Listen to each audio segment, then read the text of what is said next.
ይህ ኢትዮጵያ ቴሌቪዥን ነው።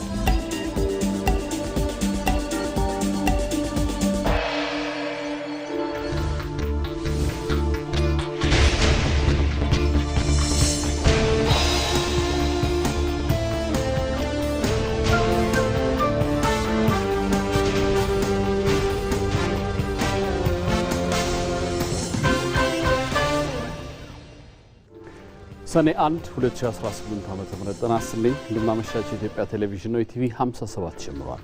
ዋና ዋና ጉዳዮችን ላስታውቃችሁ።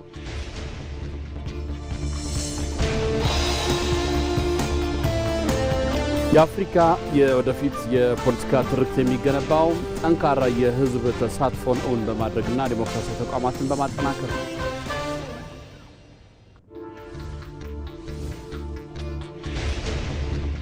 የኦጋዴን ብሔራዊ ነጻነት ግንባር ኦብነግ ከታጠቁ ቡድኖች ጋር ግንኙነት አለው መባሉን ውድቅ አደረገ የሚሉት ዋና ዋናዎቹ ናቸው።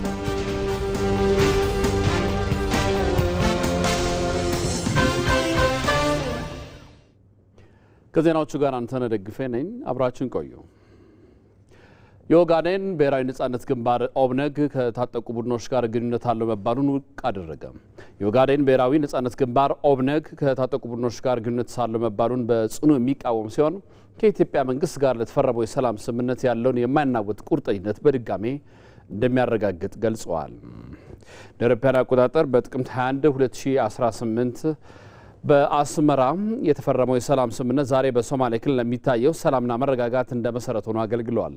ስምምነቱ ከተከበረበት ጊዜ ጀምሮ ክልሉ በኢትዮጵያ ውስጥ ካሉ ሰላማዊና የተረጋጉ ክልሎች አንዱ ለመሆን የበቃ ሲሆን ይህም የስምምነቱን አስፈላጊነትና ሁሉም ወገኖች ዘላቂ ሰላም ለማስፈን ያላቸውን ቁርጠኝነት ያሳያል ብለዋል። ኦብነግ የአስመራው የሰላም ስምምነት ለሶማሌ ክልልና ለሰፊው አፍሪካ ቀንድ ከፍተኛ ጥቅም እንዳስገኘ ያምናል ሲል በወቅታዊ ጉዳዮች ላይ በሰጠው መግለጫ ጠቅሷል። በመሆኑም ኦብነግ በሶማሌ ክልል የተገኘውን ሰላም መረጋጋትና ልማት ሊያናጋ የሚችል ማንኛውንም ድርጊት ወይም ባህሪ በጥብቅ ይቃወማል። እንዲሁም በሰላም ስምምነቱ አማካኝነት የግል ፍላጎታቸውን ማሳካት ያቃታቸው ጥቂት ግለሰቦች አዲስ ግጭት ለመቀስቀስ በመሞከር የድርጅቱን ስም ያለ ፈቃድ መጠቀማቸውን ሙሉ በሙሉ ውድቅ ያደርጋል። በተጨማሪም ኦብነግ አሁን ያለውን የኢትዮጵያ መንግስት ለመጣል ዓላማ ካላቸው ሌሎች ድርጅቶች ጋር ምንም አይነት ጥምረት እንዳልመሰረተ ግልጽ አድርጓል። በስልጣን ላይ ያለው መንግስት በኃይል ለማስወገድ መታገል ወይም ብቸኛ ዓላማቸው የመንግስትን ስልጣን በትጥቅ መያዝ ከሆኑ ድርጅቶች ጋር መሳተፍ የኦብነግ ዓላማ ሆኖ አያውቅም ብሏል። በመግለጫው የኦብነግ ተልዕኮ ሁልጊዜም የሶማሌ ክልል ህዝቦችን መብት፣ ጥቅምና ምኞት ማስከበር ላይ ያተኮረ ነው። እነዚህን ዓላማዎች በውይይትና በጋራ ስምምነት መርሆች ላይ በመመስረት በሰላማዊና በዲሞክራሲያዊ መንገድ ለማሳካት ቁርጠኛ ሆኖ ይቀጥላል። ስለሆነ ኦብነግ በኢትዮጵያ መንግስት ላይ በግጭት ውስጥ ከሚሳተፉ የታጠቁ ቡድኖች ጋር ምንም አይነት ግንኙነት፣ ትብብር ወይም ተሳትፎ እንደሌለው በድጋሜ ያረጋግጣል። ኦብነግ ለሰላማዊ ግንኙነቶች ሙሉ በሙሉ ቁርጠኛ ሆኖ የሚቀጥል ሲሆን የሶማሌ ክልልን ሰላም፣ መረጋጋትና የህዝብ ጥቅም አደጋ ላይ የሚጥሉ ማናቸውንም ድርጊቶች ውድቅ ያደርጋል። ኦብነግ አክሎም ከድርጅቱ ምንም አይነት ውክልናና ፈቃድ ሳይኖራቸው በተናጥል በሚንቀሳቀሱ የቀድሞ የፓርቲው ሊቀመንበር በአቶ አብዱራህማን ማህዲ አማካኝነት የድርጅቱ ስም ያለአግባብ ጥቅም ላይ መዋሉን አብራርተዋል።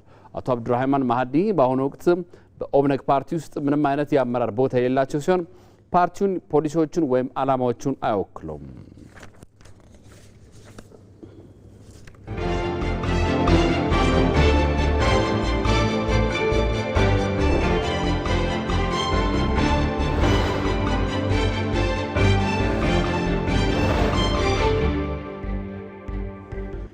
ኢትዮጵያ በምርጫ ማግስት የፓርቲዎች ቃል በተግባር በሚፈተንበት ወቅት ላይ ትገኛለች። አሁን ላይ ያለምንም ልዩነት የሁሉም የጋራ ጥያቄ የሆነው የባህር በር ጉዳይ የኢኮኖሚ ብቻ ሳይሆን የብሔራዊ ሕልውና ጉዳይ ሆኗል። ለተግባራዊነቱ በጋራ መቆም ደግሞ ወቅቱ ግድ የሚለው ነው። ብርቱካን አስናቀ ተጨማሪ አላት። ኢትዮጵያ የዲሞክራሲ ስርዓት ግንባታ ጉዞዋን አንድ እርምጃ ከፍ ያደረገ የምርጫ ሂደት አስተናግዳለች። በምርጫ ወቅት የተለያዩ የፖለቲካ ፓርቲዎች እኛ ብንመራት የኢትዮጵያ ኢኮኖሚን ለማነቃቃትና ብሔራዊ ጥቅሟን በአስተማማኝ ሁኔታ ለማስከበር እንሰራለን በማለት የምረጡኝ እንቅስቃሴ አከናውነዋል። ዜጎች የቀረቡላቸውን አማራጮች በመመዘን በካርዳቸው የራሳቸውን ውሳኔ ሰጥተዋል። አሁን የፓርቲዎች ቃልና ውጤታማነት በተግባር የሚፈተንበት እውነተኛ ጊዜ ላይ እንገኛለን። በዚህ ውስጥ ከየትኛውም ነገር በላይ ቅድሚያ ለሚሰጠው የብሔራዊ ጥቅም መከበር ያላቸው ቁርጠኝነት ይፈተሻል። ኢትዮጵያ ውስጥ ከፍተኛ ሲግኒፊካንት የሆነ ኢኮኖሚ ለውጥ ሊያመጣልን የሚችለው የባህር በር ወደብ ጉዳይ አለብን። የባህር ወደብ ጉዳይ አሁን እየከፈልን ያለነው ለጅቡቲ ለወደብ ክራይና ለትራንዛክሽን እንከፍለዋለን። እሱን ለአንዴ ለመጨረሻ ጊዜ የሱ ወደ ሀገር ኢኮኖሚ ኢንጀክት ቢደረግ በጣም ትልልቅ ክልሎችን በትልልቅ የመንግስት መሰረተ ልማቶችን የማህበረሰብ አገልግሎቶችን ሊሰራልን የሚችል ስለሆነ እሱን የብሔራዊ ጥቅም ጉዳይ በደንብ መሳተፍ መቻል አለበት። ኢትዮጵያን ከነክብሯ በታሪክ ልኳ ወዴት ማድረግ እዛ ከፍተዋ ላይ ማቆየት በዓለም አቀፍ የዲፕሎማሲ ህግ፣ በአፍሪካ ህብረት፣ በተባበሩት መንግስታት፣ በብሪክስ እኛ የምንወዳጅባቸው የምንገባባቸው እያንዳንዱ ተቋማቶች ውስጥ ያን የማድረግ ጉዳይ አሁን ከሚመጣው ፓርቲ መንግስት ከሚመሰርት ይጠበቅበታል። በሂደት በተፈጠሩ ውጫዊና ውስጣዊ ጫናዎች ምክንያት የባህር በር እጦት ሰለባ ለሆነችው ኢትዮጵያ ሁኔታው ተራ የኢኮኖሚ ጫና ብቻ አይደለም። የኢኮኖሚ እድገቷን በከፍተኛ ሁኔታ የሚፈታተንና የብሔራዊ ደህንነቷ ስጋትም ጭምር ነው። ይህ የብሔራዊ ጥቅም ጉዳይ ያለምንም የፓርቲ ልዩነት መታየትና ተገቢው ምላሽ ማግኘት ያለበት የዘመኑ ዋነኛ ጥያቄ ነው። ትንሽ መርፌ የምናስገባ በጣም ደብተር የምናስገባ ያለ ጅቡቲ ክሊራንስ የሚገባ ነገር የለም። ትልቅ ወታደራዊ ታንክ የምናስገባ። ስለዚህ እኛ ብሔራዊ ጥቅሞቻችን ጉዳይ አለ። ለዚህ ነው የኢትዮጵያን የፍላጎታችን ምንጭ ሁሉ የሚቀደው የወጣቶች የነገ የእናቶች የወዛደሩ የወታደሩ የጋዜጠኛው የአስተማሪው የሐኪሙ የሁላችንም የኢትዮጵያን የፍላጎታችን ምንጭ የሚቀደው ከዛ ከባህሩ ነው ስንል ዝም ብለን አይደለም። ከኢኮኖሚው ተጨማሪ የደህንነት ኢሹ አለብን። ስለዚህ እሱ ነገር በመሰረታዊ መፈታት መቻል አለበት። ይሄ የኢትዮጵያ የብሔራዊ ጥቅም ጉዳይ ስለሆነ በዓለም አቀፍ ሕግ በቀረበው አግባብ የወደብ ጥያቄው መፈታት አለበት። ወትሮም በጂኦፖለቲካዊ ውጥረት ውስጥ የሚገኘው የቀይ ባህር ቀጠና ኢትዮጵያ የራሷን የባህር ኃይል መገንቢያና የደህንነት መጠበቂያ ስልታዊ ቦታ ማግኘቷን የግድ የሚልና ለአጠቃላይ ቀጠናው መረጋጋት ወሳኝ ስለመሆኑ የሚያስረግጥ ነው። ለዚህም ነው የባህር በር ጉዳይ ያለምንም የፖለቲካ ሀሳብ ልዩነት የኢትዮጵያ የሉዓላዊነትና የህልውና ጉዳይ ተደርጎ ሊወሰድና ለተግባራዊነቱ መረባረብ የሚጠይቀው። ብዙዎቹ በብዙ ሺህ ኪሎ ሜትር መጥተው እዚህ ሰፍረዋል፣ የጦር ቤዝ መስርተዋል።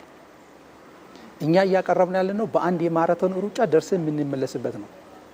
ወይም በአንዳንዱ አካባቢ ላይ በአፋር ወደ ላይ በአውሰረሱ ዞን ወደ ላይ ሲንሄድ ምናልባት የ20 ደቂቃ መንገድም ጭምር ነው ወደ አሰብ ለመውጣት። ተመራማሪዎችን በዚህ ጉዳይ ላይ በደንብ የማያወላውል ምርምር ማከናወን አለባቸው። ሚዲያዎች በደንብ አድርገው ማንቃት ማስተማር አለባቸው። ዲፕሎማቶቻችን የየቀን ተግባራቸው ጠረጴዛቸው ላይ ማድረግ መቻል አለበት። ከጎረቤት ሀገሮቻችን ጋር ደግሞ እንደ ማህበረሰብ ፐብሊክ ዲፕሎማሲ መጀመር መቻል አለበት የኢትዮጵያን ጥቅም ለመመለስ። ይህን ካረግን ነገዋ ታላቅ የምትፈራ በእኔም በአንቺም እድሜ ገናና የሆነች ዓለም ሁሉ የሚመኛት ኢትዮጵያ ትፈጠራለች።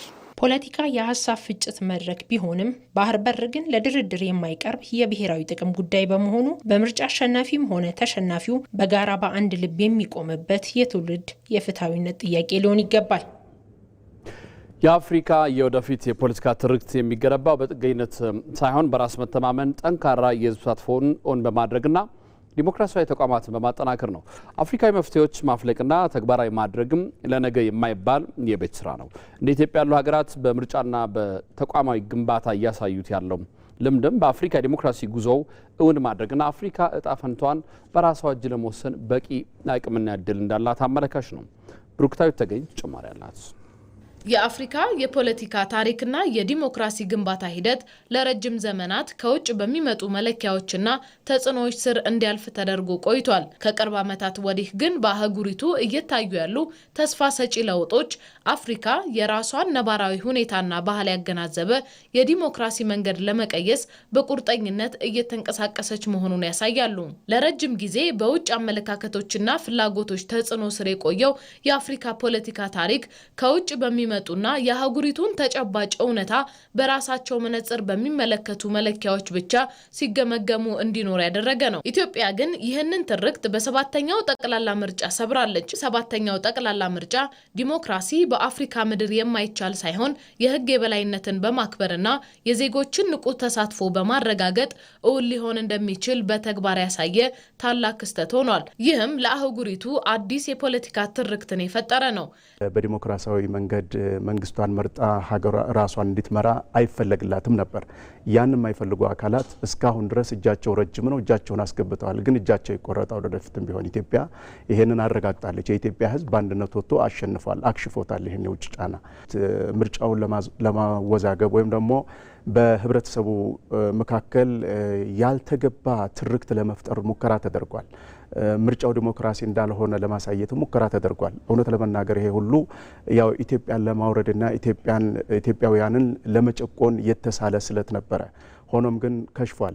አፍሪካ የራሷን የዲሞክራሲ መንገድ ለመቀየስና የራሷን የፖለቲካ እጣ ፈንታ በራሷ እጅ የመወሰን አቅም እንዳላት ኢትዮጵያ ለዓለም በተግባር አረጋግጣለች። ዲሞክራሲ በአፍሪካ ምድር የማይቻል ምኞት ሳይሆን የህግ የበላይነትን በማክበር ተቋማትን ገለልተኛ በማድረግና የዜጎችን ንቁ ተሳትፎ በማረጋገጥ ሙሉ በሙሉ እውን ሊሆን እንደሚችል የኢትዮጵያ 7ኛው ጠቅላላ ምርጫ ዋነኛና ህያው ማሳያ ሆኖ አልፏል። ያልተጣሩ እንደገና ደግሞ በደንብ ቼክ ያልተደረጉ መረጃዎች ወደ ህዝብ ደርሰው እነዛ ነገሮች ልክ እንደ ትርክት እንደ እውነት አድርጎ የመቀበል ምርጫውን ወደ አልተፈለገ አቅጣጫ እንዲያመራ የማድረግ እንቅስቃሴዎች ይኖራሉና አንዳንድ ሀገራት ያልተሳካላቸው አሉ። አሁን ጎረቤት ሶማሊያን ብንመለከት አሁን ያሉት ስልጣን ላይ ያሉት ፕሬዚዳንትና ሌሎች ቀድሞ ስልጣን ላይ የነበሩ ጠቅላይ ሚኒስትሮች እንደዚሁም ደግሞ የደህንነትና የጦር ሹማምንቶች መካከል ግጭቶች እናያለን። ምርጫን በጊዜው ባለማድረጋቸው የተነሳ ማለት ነው። እንግዲህ ካሉታዊ ትርክቶችም የውጭ ሚዲያዎችም ከሚፈጥሩባቸው ጫናዎችና ተጽዕኖዎች እኛም ራሳችን ደግሞ በውስጥ ከምንፈጥራቸው አሉታዊ ትርክቶች ወይም ደግሞ አፈታሪኮች ህዝቡ ነፃ ሆኖ ምርጫውን ማድረጉ እኔ በትልቁ መወደስ ያለበት ነው ብዬ ነው የማስበው። የአፍሪካን ችግር በአፍሪካውያን የመፍታት ታላቅ መርህን ያነገበችው ኢትዮጵያ ይህንን መርህ በዲፕሎማሲያዊ ንግግር ብቻ ሳይሆን በተግባር ማሳየት እንደምትችል በተጠናቀቀው የምርጫ ሂደት አስመስክራለች። በምርጫ ሂደቱ ላይ የአፍሪካ ህብረትና ሌሎች አህጉራዊ ተቋማትን በታዛቢነት በመጋበዝ ሰፊ ተሳትፎ እንዲኖራቸው ማድረጓና እነሱ የሰጡት መሬት የረገጠ ምስክርነትም ለዚህ ማሳያ ነው። እንግዲህ አጀንዳዎቻችንን ወደ ሌላ ሶስተኛ አካል በምንወስድበት ወቅት የራሳቸውን አጀንዳ ይጨምሩበታል። ያም አጀንዳ ደግሞ እኛን የሚያፈርስ ነው እንጂ የሚገነባ ሆኖ አላገኘሁትም። ህዳሴ ግድብን እንደ ምሳሌ ማንሳት እንችላለን። የህዳሴው ግድብም ወደ አፍሪካ ሲመጣ እርስ በርስ እንግዲህ አማክረውን አፍሪካውያን ወንድሞቻችን የራሳችንን ችግር በራሳችን እንድንፈታ ጥሩ መሰረት ጥሏል ብዬ ነው የማስበው። ከምርጫም ጋር ተያይዞ ሌላ ታዛቢ እኔ ከአውሮፓ ህብረት ወይም ከአሜሪካ የግድ መምጣት አለበት ብዬ አላስብም። የምርጫው ሂደት ገለልተኛ በሆነ አካል እንዲመራ ካደረግን ምርጫ ቦርድ ማለት ነው። ከዛም ባሻገር ደግሞ የምርጫው አሳታፊ ከሆነ ሁሉንም የህብረተሰብ ክፍል የሚያሳትፍ ከሆነ የተለያዩ ታዛቢዎች እዛ ተገኝተው ገለልተኛ የሆነ ትዘባ እያደረጉ የሚሄዱበት ሂደት ካለ ሂደቱን ምንም ነገር ያዛባዋል የሚል እምነት የለኝም። ይህ ታሪካዊ አካሄድ አህጉሪቱን የራሷን ምርጫ ሂደት በራሷ የአህጉሪቱ ተቋማት ለመገምገም ያላትን ብስለት ያሳየ ነው። ኢትዮጵያ የዲሞክራሲ ተቋማትን ዘላቂና ጠንካራ በሆነ መንገድ በመገንባት ረገድ እያሳየች ያለችው ይህ ትልቅ መንገድ ለሌሎች የአፍሪካ ሀገራት ትልቅ ምሳሌ ከመሆኑም በላይ ለአህጉሪቱ አዲስና ነፃ የፖለቲካ ትርክት መሰረት የሚጥል ነው። ዘንድሮ ምርጫ በአፍሪካ ቀንድ የዲሞክራሲ ልምምድ የህዝብ ይሁንታ ለመለማመድ ያግዛል ብዬ አስባለሁ። በተለይ በአፍሪካ ቀንድ ምርጫ በጣም አስቸጋሪ ልምምድ ነው። ያንን ለመማር የህዝብን ይሁንታ ለማድመጥ የህዝብን ፍላጎት ለመረዳት ያግዛል ብዬ አስባለሁ። እንደ ኢትዮጵያ ያሉ ታሪካዊ ሀገራት በምርጫ ሂደትና በተቋማዊ ግንባታ ላይ የሚያሳዩትን ይህንን አዎንታዊ ተሞክሮ አጠናክሮ ማስቀጠል ለነገዋ የበለጸገች አፍሪካና ለአዲሱ የአፍሪካ የፖለቲካ ትርክት ዋነኛው የማዕዘን ድንጋይ ነው። ከጦርነትና አፈሙዝ ይልቅ ንግግርና ምክክርን ቀዳሚ ምርጫቸው ያደረጉ ሀገራት በአጭር ጊዜ ሰላማቸውን አረጋግጠው በዓለም ላይ ግዙፍ ምጣኔ ሀብትን መገንባት ችለዋል። ኢትዮጵያ እያከናወነች ያለው ሀገራዊ ምክክርም ሂደቱ ስኬታማ ሆኖ በርካታ ምዕራፎችን እያለፈ ይገኛል። ተስፋዬ ጫኔ በዚህ ጉዳይ ላይ ተጨማሪ ያለው ኢትዮጵያ ዛሬ ላይ በተለያዩ የታሪክ ሂደቶችና ክስተቶች እያለፈች ትገኛለች። እነዚህ አበይት ሀገራዊ ክንውኖች ደግሞ የሀገርን ብሔራዊ ጥቅምና የነገን መሰረቷን በጠንካራ ዓለት ላይ የሚገነቡ ስራዎች ናቸው። ከነዚህ ሀገራዊ አበይት ክስተቶች መካከል ደግሞ የዴሞክራሲ ስርዓት እድገት ማሳያ የሆነውን 7ኛውን ጠቅላላ ምርጫ አከናውና ከጠላቶቿ ምኞትና እቅድ በተቃራኒው ምርጫውን በስኬት አጠናቃለች።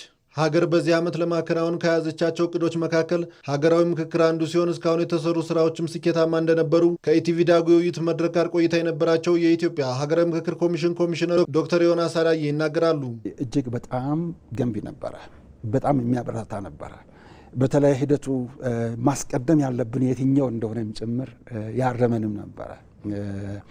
በተለይ በሂደቱ ውስጥ ህዝባችን ደግሞ በስፋትና እንደዚሁም በግልጽ መተባበር ሳይኖር ዲፕሎማሲያዊ የሆነ ለምሳሌ አንዳንድ ጊዜ እንደው ሌላውን ላለማሳዘን የሚደረግ ሳይሆን ይሄ ለሀገራችን በብዙ ዓመታት ውስጥ አንድ ጊዜ ብቻ የሚገኝ እድል ነውና አጀንዳዎቹ ራሳቸው በትክክል ያንን ችግር አድሬስ የሚያደርጉ መሆን አለባቸው ብለው በግልጽ ሲናገሩ ነበረ። በጣም ግልጽነት የተሞላበት በጣም ገንቢ የሆነ ከሁሉም በላይ ደግሞ እውቀት መሪ ሆነ በእውቀት ላይ የተመሰረተ እና እሱን ግብዓት ስናገኝ ነበር እስካሁን ድረስ። ቀደም ሲል የነበሩ ኢትዮጵያውያን በደምና አጥንታቸው በከፈሉት መስዋዕትነት ሀገርን ለዚህኛው ትውልድ አስረክበዋል። ዛሬ ላይ ደግሞ ሀገርን ካፈሙዝና ጦርነት ባለፈ በንግግርና በውይይት ለማስቀጠል እንደሚቻል በተግባር ለማሳየት ኢትዮጵያ ጉዞዋን ቀጥላለች። እነሱ በጦርነት እነሱ በደማቸው ያጸኗትን ሀገር ሁልጊዜ ወደ ጦርነት ሁልጊዜ እንደገና ወደ ግጭት መግባት ሳይሆን በምክክር ሀገርን እናጽና ብለን ስንል ሰላምን በሰላማዊ መንገድ በማምጣት ሀገራችንን እንደገና እናጽናት በመመካከር በመነጋገር ውስጣችን ጠንከር ካደረግን ከዛ የተሻለች ያኔ በአድዋ የተመሰረተች ኢትዮጵያ ከዛ በኋላም ደግሞ አሁን እየተገነባች ያለችው ኢትዮጵያ ወደፊት ደግሞ የበለጠ ሰላምን በሰላማዊ መንገድ በማምጣት በመነጋገር ችግሮችን አንደኛ ባናችሁም ችግር ሲፈጠር በመነጋገር እንጂ በዱላ በጥይት በተለያዩ በድንጋይ በመወራወር አለመሆኑን ማሳየት ሀገርን ማጽናት ብለን ስንል ሀገርን በምክክር ማጽናት ብለን ስንል ኖን ቫዮለንት ወይም ነውጠኛ ባልሆነ መንገድ ሀገርን ማጽናት ማለታችን ነው። ከሁሉም በላይ ምክክርን ባህል ማድረግ ማለታችን ነው። እንደ ሀገር የሚደረግ መመካከርና መወያየት የስልጣኔ መገለጫ ሲሆን በዚህ መንገድ ሁሉም ኢትዮጵያውያን አሸናፊ ሆነው የጋራ ጥላ የሆነችን ሀገርም ሉዓላዊነቷ ተጠብቆ ወደ ነገ መሻገርን ትጎናጸፋለች። የፖለቲካ ሂደትም የአስተዳደር ሂደትም የትምህርት ሂደትም የትኛውም አካባቢ መጠየቅን ባህል ማድረግ ዳያሎጂክ የሆነ አፕሮች ነው የምንለው። ዳያሎጂክ እንዲሁ እንደተቀበለ ልክ ተሰብኮ የተሰጠ ነገር እንዳለ መቀበል ሳይሆን መጠየቅ ማወቅ። ከዛ ይሄ ከጥያቄዎቹ የተነሳ ሁሉም ጥያቄዎችና ተጠያቂዎች አሸናፊዎች ሆነው የሚወጡበትን መድረክ ወይም አውድ መፍጠር። በዚሁ አይነት ነው ሀገር እየጸናች የምትሄደው። ከጦርነትና ከአፈሙዝ ይልቅ ንግግርና ምክክርን ቀዳሚ ምርጫቸው ያደረጉ ሀገራት በአጭር ጊዜ ሰላማቸውን አረጋግጠው በዓለም ላይ ግዙፍ ምጣኔ ሀብትን መገንባት ችለዋል። ይሄ ደግሞ ዝም ብሎ የሚነገረው ነገር ሳይሆን ከሲንጋፖር የምንማረው ነው። በጣም በቅርብ ጊዜ ያየናቸው አንዳንድ ነገሮች አሉ። በፊልድ ላይ ከቻይና የምንማራቸው ናቸው። የነ ኮሎምቢያን እነ ቱኒዚያ ሁሌ ስለምናነሳ ነው በቅርቡ ያየናቸውን የማነሳው እና በመመካከር አገሮች ጸንተዋል፣ ከብረዋል፣ በልጽገዋል። ስለዚህ እኛም የማናደርግበት ምንም ምክንያት የለም ለማለት ነው። አእምሮን የሚቆጣጠር አካሉን መቆጣጠር ይችላልና ከጉልበት ይልቅ ውይይትን ማስቀደም ያስፈልጋል። ለዚህ ደግሞ መገናኛ ብዙሃንና ሌሎችም ለሂደቱ ስኬት መስራት ይጠበቅባቸዋል። በኢትዮጵያ ደህንነቱ የተጠበቀ ምግብ በሁሉም ቦታ ተደራሽ ለማድረግ የፖሊሲና የቁጥጥር ስርዓትን ማጠናከር እንደሚገባ ተገለጸ። ዛሬ የተከበረውን የዓለም የምግብ ደህንነት ቀን አስመልክቶ ከምግብ ደህንነት ችግሮች ወደ መፍትሄዎች በሁሉም ቦታ ደህንነቱ የተጠበቀ ምግብ በሚል ሀሳብ ውይይት ተደርጓል። በመሪ ሀሳቡ እንደተገለጸው ችግሮችን ከማውራት ባለፈ ወደ ተግባራዊ መፍትሄዎች ላይ ትኩረት ማድረግ እንደሚገባም ተገልጿል። በተለይም በማደግ ላይ ባሉ ሀገራት የመሰረተ ልማት እጥረት፣ የንጹህ ውሃ አቅርቦት መጓደልና በቂ ግንባታ የሌላቸው የገበያ ስፍራዎች ለምግብ መበከልና ለባክቴሪያዎች መራባት ምቹ ሁኔታን በመርሃ ግብሩ ላይ አመላክቷል። በዚህ መንግስትና የዘርፉ ባለድርሻ አካላት ከእርሻ እስከ ማዕድ ያለውን ሰንሰለት በጥብቅ መከታተልና ደረጃቸውን የጠበቁ መመሪያዎችና ፖሊሲዎችን መከታተልና መተግበር እንደሚጠበቅባቸውም ተጠቁመዋል። የዓለም የምግብ ደህንነት ቀን በዓለም አቀፍ ደረጃ ለ8ኛ ጊዜ በኢትዮጵያ ለ7ኛ ጊዜ ነው የተከበረው። ዘገባው የሪፖርተራችን እድሉ ፈቀደ ነው።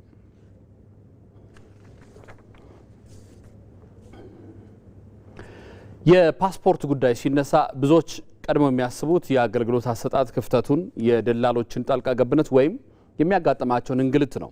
የኢሚግሬሽንና ዜግነት አገልግሎት በበኩሉ አሁን ላይ እነዚህ ሁሉ ችግሮች ከተቋሙ ተወግደዋል ይላል። በጀመሩ የዲጂታል አሰራሮችና በተተገበረው ሪፎርም የዜጎች ጥያቄ መመለሱን ዋና ዳይሬክተሯ ሰላማዊት ዳዊት አረጋግጠዋል። ማለት ታደለ ጎተራ በሚገኘው አዲሱ ዋና መስሪያ ቤት ቅኝት አድርጋለች።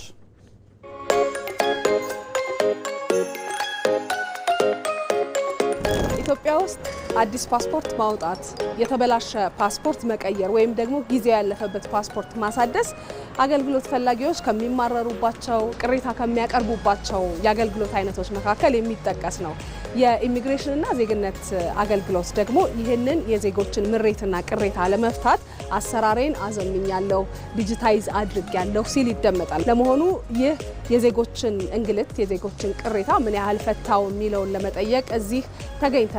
ከተቋሙ ዋና ዳይሬክተር ከወይዘሮ ሰላማዊት ዳዊት ጋር ጥቂት ቆይታ እናደርጋለን። አብረን እናገኛቸዋለን።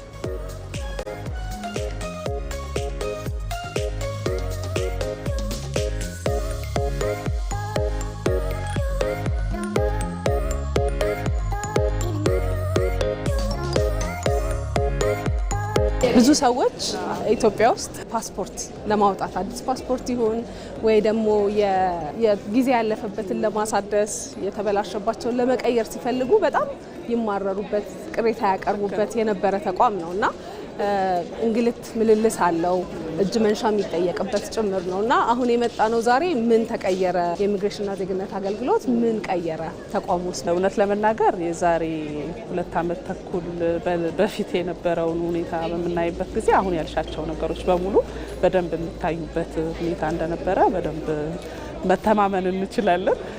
ያልሻቸው በተለይ ደንበኞች በአግባቡ ያለ መስተናገድ፣ ቦታው አመቺ አለመሆኑ፣ እንደዚሁም በጣም አስቸጋሪ ሁኔታ ስለነበረም በእጅ መንሻ የመስተናገድ ነገሮች፣ ሲስተሙም ቶሎ ያለ መስራት፣ በጣም ኦልድ ሲስተም ስለነበረ የምንጠቀመው የቢሮውም አመቺ ባለመሆኑ ምክንያት ከአንድ ቦታ ወደ አንድ ቦታ የሚጋወጥ ሰው ብዛቱ እና በጣም ብዙ ነገር እጅግ በጣም ለአገልግሎት የማያመች ሆኖ ነበረ የተሰራ የነበረውና እንግዲህ ከሪፎርሙ በኋላ የለወጥናቸው ነገሮችን በምናይበት ጊዜ አንደኛው የስራ ቦታ መለወጣችን ነው። እንደምታዩ በዚህ ቦታ ከ80 በላይ ዊንዶዎች አሉ። ቀደም ብሎ በነበረው በጥቁር አንበሳ ከ35 በታች የነበረው ዊንዶ እዚህ ለአስቸኳይ ብቻ ነው የሚከፈተው። በአዲስ አበባ ደግሞ 4 ሌላ ብራንቾች አሉ። ከዚህ በፊት ስንጠቀመው የነበረው ሲስተም ኦልድ ነው። ከ25 ዓመት በላይ ረዥም ጊዜ የቆየ በዓለማችን ማለት ነው። ከዛ የተነሳ ሌብነትን ከመቆጣጠር አኳያ ቶሎ ፈጠን ብሎ ከማስተናገድ አኳያ ከፍተኛ ተጽዕኖ ያደርግብን የነበረ ነውና እሱንም ለውጠነዋል። ከዚህ ቀደም ከ2 ዓመት ተኩል ከእንደዛ በፊት ምን ያህል ሰዎችን በየዕለቱ ያስተናግድ ነበረ? አሁን ላይስ በቁጥር በተጨባጭ ምን ያህል ለውጥ አመጣ? በቀን እዚህ ብቻ የምናስተናግደው 2000 የአስቸኳይ ደንበኞች እዚህ ይስተናገዳሉ። እንደምታዩ ቀለል ባለ መልኩ ነው የምናስተናግደው። እንደዚሁም ደግሞ በየብራንቾቻችንም በከፈትናቸው ብራንቾች አንዱ ብራንች ብቻው ከ2000 ሰው በላይ የሚያስተናግድበትን ካፓሲቲ ቢልድ አድርገናል ማለት ነው።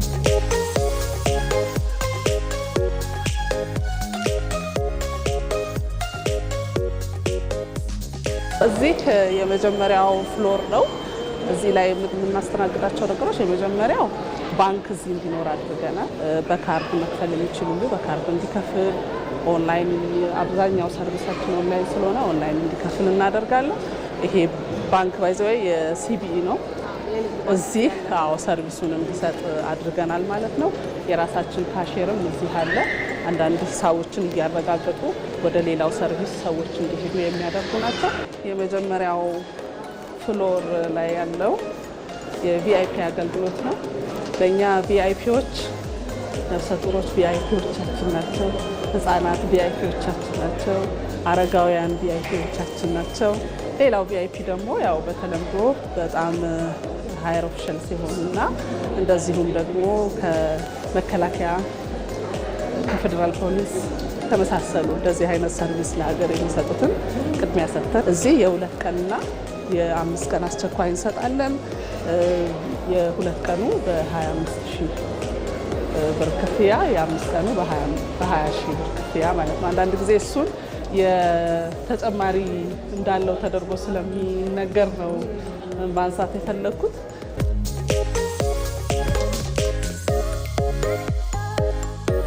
የዜግነትና ኢሚግሬሽን አገልግሎት ከዚህ ቀደምም የኦንላይን ስራዎችን ይሰራ ነበረ ጥቁር አንበሳን በነበረ ጊዜና ግን ደግሞ ከሲስተም ጋር ከሌላም ጋር ተያይዞ ደንበኞች ቅሬታ የሚያቀርቡባቸው ጉዳዮች ነበሩ። ምን ያህል ተፈታ? አሁን የምታያቸው ችግሮች ከዚህ ቀደም በየጊዜው ይፈጠሩ የነበሩ አሁን በደንብ መቆጣጠር ችለናል ማለት ነው እና በተለይ ከዲጂታል 2030 ፕላናችን አኳያ በጣም በተሻለ ስንገመግም ነበር። በ9 ወሩ እስከ 75% አገልግሎቶቻችንን 75%ቱ ዲጂታል ሆኗል ማለት ነው። የተቀሩትንም ስራዎች ኢቭን በቢሮ ውስጥ የምንሰራቸውን ስራዎች ጭምር ዲጂታል ለማድረግ በከፍተኛ ሁኔታ ፎከስ አድርገን እየሰራን ነው። ይሄ የፐርሰናላይዜሽን የምንለው ወይም ደግሞ የፕሪንቲንግ የምንሰራበት አንድ ፓስፖርት የሚታተመው ምን ማለት ነው? ፓስፖርቱ ቡክሌቱ ከመጣ በኋላ የሰው ስም፣ ኢንፎርሜሽን የመሳሰለው የሚገባበት ማለት ነው። እነዚህ ኢንፎርሜሽኖች እዚህ ውስጥ የሚታተሙበት ማለት ነው ፐርሰናላይዜሽን የምንለው እንጂ ቡክሌቱ ይሄኛው ደግሞ እዚሁ ሀገር ውስጥ የሚመረትበትን እየተሰራ ነው ያለው እየተመረተ ነው ያለው። ይሄ ግን እዚህ ውስጥ ይሰራል ማለት ነው። ይሄን መስራት በድሮ በጣም እጅ የበዛበት የሌዘር ያልሆነ በጣም ቴክኖሎጂ ኋላ የቀረ በእጅ የሚነካካ የተለያዩ ወረቀቶችን ላዩ ላይ እየለጠፍን የምንሰራበት ነው። ይሄ ግን እንደምታዩ ማሽኑ ጊዜ በዛ ጋር ይታዘዛል። በዛ እያንዳንዱ በራሱ እንደምታዩ እየጻፈበት ይሄዳል። የእጅ ንክኪ የለውም። ከሁሉ ነገር ክሊን ነው። ትክክለኛ ዶክመንት ነው። ይታተምለት ተብሎ የታዘዘው ብቻ ነው እዚህ የሚመጣው ማለት ነው። ኢትዮጵያውያን የፓስፖርትን ጉዳይ የኢሚግሬሽንን ጉዳይ ይፈሩታል፣ ጥያቄም ያነሱበታል። ምን መልእክት አለዎት? ከዚህ ቀደም በጣም ብዙ ሰው ብዙ ችግር እንደደረሰበት ኢሚግሬሽን ሄዶ ሁሉም ሰው በሚባል ደረጃ እኔ የማገኛቸው ሰዎች ሁሉ ረዛ ቤት ሄጄ እንደዚህ ገጥሞኝ የማይለን የለም። እውነት ለመናገር እውነትም ነው። አሁን ላይ ግን መጥተው ማየት ይችላሉ። ማየት ማመን ነው። አሁን ተሻሽለናል የሚል መልእክት ነው ያለኝ። አመሰግናለሁ። በጣም አመሰግናለሁ። ከኢትዮጵያ ቴሌቪዥን ቲቪ 57 ይቀጥላል። በተከታታይ የቢዝነስና የስፖርት ጉዳዮች ወደ እናንተ ይደርሳሉ። 2 ሰዓት ላይ ከኔ ጋር መልሰን እንገናኛለን። አብራችሁ